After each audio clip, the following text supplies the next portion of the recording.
สบายดีเจ้า Giving is amazing. To different people, giving can be in different forms, and it can be motivated by different reasons. I can assure all of you here that giving is in our nature. Let me prove that by asking all of you this question. Who among the audience here has given some form of donation or charity for the past 1 year? You see, look around you. We are all givers by nature. And we are all inspired by stories of giving. And when we talk about the heroes of giving, almost immediately a picture of a lovely and giving Roman Catholic nun would come up. And we know that they are talking about, yes, Mother Teresa. And another great example of giving that's close to our home is the COP Center. I'm not sure if many of you have been there, but this center is giving hopes to the UXO or bomb victims in Laos. And it serves as a constant reminder to all of us that war can be ugly in many aspects. And you know, when we talk about giving in terms of dollars, on the average, the Americans give about $300 billion per year to charity. And that is about 24 times of the GDP of Laos PDR. You can imagine how huge that is. And at this moment, let me just pause and ask you guys these questions. When was the last time that you gave?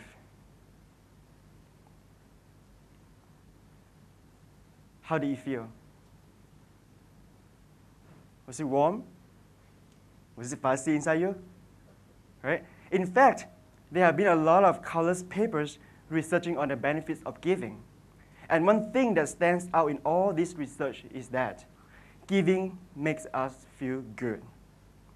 It makes us feel good. And giving is also another way for all of us to make social connections. Who knows?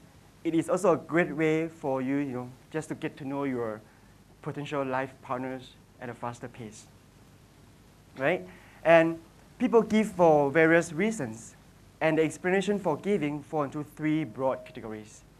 The first one is from the purely altruistic perspective. That is, I give because I value in the social good done by charity. The second form of giving is the impurely altruistic perspective. That is, I give because I extract the value from knowing that I contribute to social good. And the last form of giving is the not at all altruistic perspective. That is, I give because I want to show off to my potential friends how rich I am. Right? But whatever the reason is, giving makes us feel good. And now, upon knowing the benefits of giving, I'm sure the next thing that logically follows in the mind of all of you here would be how to give. That's always the hardest part, isn't it? How to give. And before I share with you my perspective on how to give, let me bring your focus today to something that we have not really paid attention to, and that is bad giving. By bad giving, I mean it is a kind of giving that does not yield positive result. It is a kind of giving that causes a lot of wastage. And by bad giving, I mean it's a kind of giving that can cause harm to both the receiver and the giver at the same time. I'm sure there have been a lot of examples of bad giving, that may have discouraged all of you here or some of you here from believing in the value of giving. I personally have done a few projects in the past that went down the drain of bad giving. The first project that I did was to build a water tank to a dormitory in one of the schools in Vientiane. This water tank project, it was told to my mentor and I was that the school needed a water tank very badly. In fact, the kids some nights may not have access to water and they could not take shower. So when my mentor and I built this water tank, and when it was completed, we were happy and extremely overjoyed about it. Nevertheless, a few years later, when I went back to visit, the water tank became non-functional. The water tank broke down, and the machine that pumped the water up to the tank was rusted. It was as if nobody took care of it for years. And another example that I did, another project I did, that also went down the drain of bad giving, was to build a much needed toilet in a school in Wang Vieng.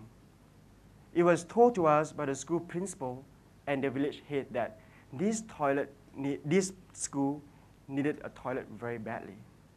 And because of that, my friends in Singapore and I, we came to Laos to did a site visit, and we realized that indeed the school needed a toilet. So because of that, when we went back to Singapore, we raised funds for it. And how we raised funds was that we raised it through selling cookies, selling food, asking for various corporations for their sponsorship. And when this project was completed, everyone was happy and again overjoyed about it. But a few years later again, I went back. That toilet, right, was no longer the same toilet I used to know. From a far distance, I noticed that there was something wrong with it, about it. And as I was walking closer and closer to the toilet, it was true. The door was locked up. Surrounding the toilet was a bunch of grass. And there were so many holes around the walls of the toilet. And as I was peeping through the holes, guess what I saw? Right? So I wouldn't want to say it. And at that very moment, what came to my mind, or I would rather say I asked myself this question: why our good intentions transform into something very bad? Was it fair? How could I answer to all of my friends and kind-hearted souls out there who gave us cash, who helped us to sponsor this project? Of course, I was dejected, dispirited at that time. But I still did not stop believing that giving can be good. And because of that, I did a lot of reflections, and I went through many case studies of both failed and successful projects. And one thing that stands out in my research is that the difference between bad giving and good giving is the existence of commitment from the receiver. It is the existence of commitment from the receiver. So realizing the importance of that concept or of that value, I then applied that to a few projects that I did in the past, in the last couple of years. And guess what? Those projects were very successful. And that involved, building a much needed primary school in my hometown, and also a vocational training center in Vientiane. To sponsor these two projects, I used the proceeds of my two books, Stateless and Transition. These two books capture my challenges and years of growing up in the refugee camps in Thailand. I was a former refugee, and my parents only moved back to Laos in 1994. And now they live in Bokeo. And they also capture, these two books also capture the great support that I have gotten from the people that I came across in my life. To sponsor the first project in my hometown, which is to build a much needed primary school, I used the proceeds of Stateless to build the school. And again, I told you just now, the difference between bad giving and good giving is the existence of commitment from the receiver. I know that very well now. And because of that, when I built the school in my hometown, I did not give them 100%. I did not contribute the entire cost to the project. In fact, I asked the villagers and the school to contribute about 20% of the total cost. When we talk about the money, right, it can be a subject of controversy. And a lot of villagers may not have the capacity to fork out the cash. So how I did that?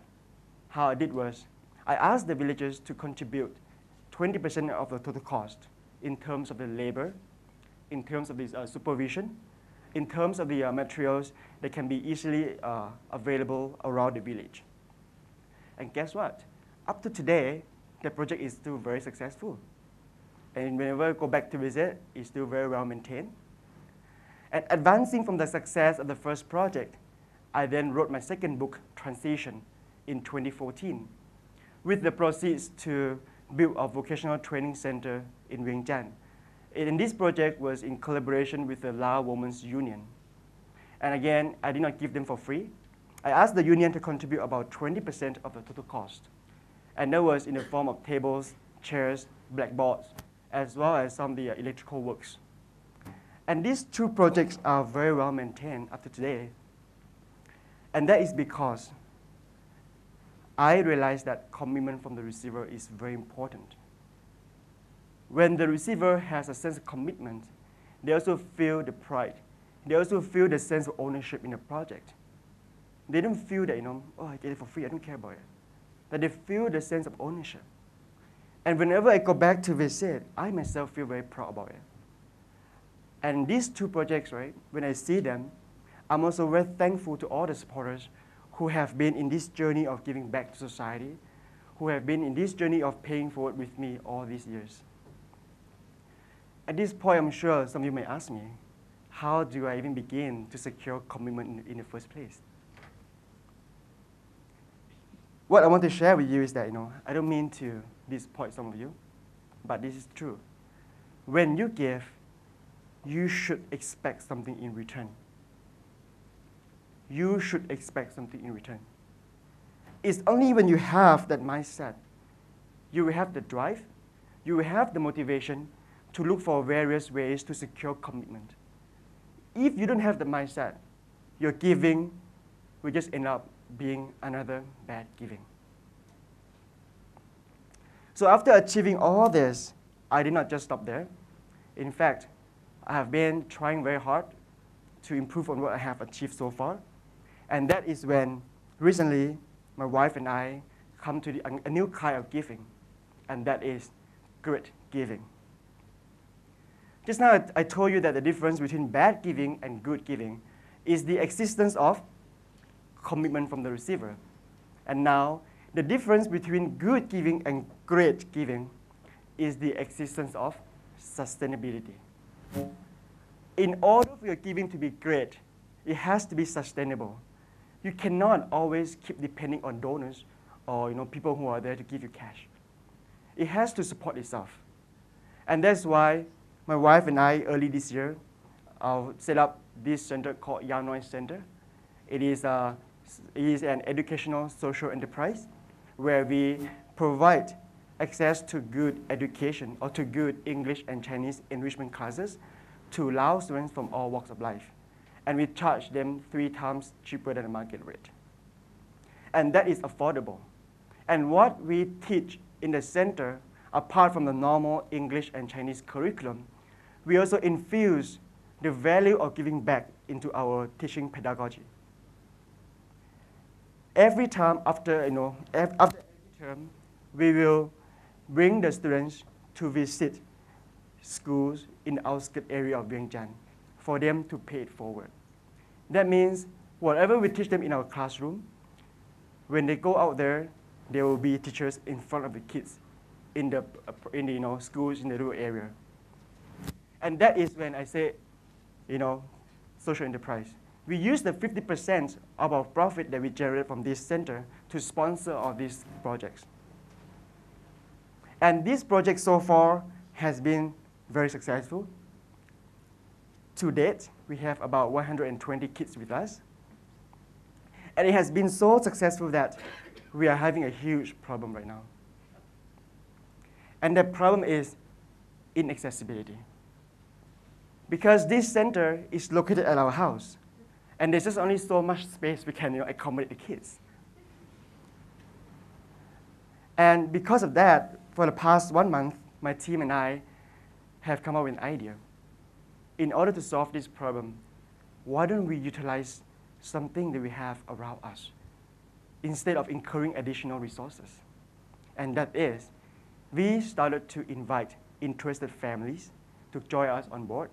Families that can provide a space in the house and can recruit at least 6 students to the house we, Vientiane Center, will then send the trained teachers to teach the kids there. And the profit generated from this will be divided in a half-half. The Vientiane Center will get 50%, the house owner will get 50%. And that 50% the Vientiane Center gets will be used to further sponsor good causes that we believe in. And so far, some of the families have already got back to us. And we are happy that we are going to launch this project next year in January. After going through all this, let me now bring you back to where I started off. That is, giving is amazing. Remember that. Giving is amazing. As much as I hate to say this, when you give, you should expect something in return. It's only when you have the mindset, trust me, things will move in the right way. If not, your giving will just be a bad giving, right? Just like fire that can use to cook food or keep us warm, it can also destroy house. You may be happy that, oh yeah, I give, but you may not know the receiver might be harmed by your giving as well. So, in your next giving, I strongly encourage all of you to choose good giving. And if you choose your giving to be good giving, don't just stop there. Upgrade it to great giving. So in your next giving, let's give responsibly. Thank you.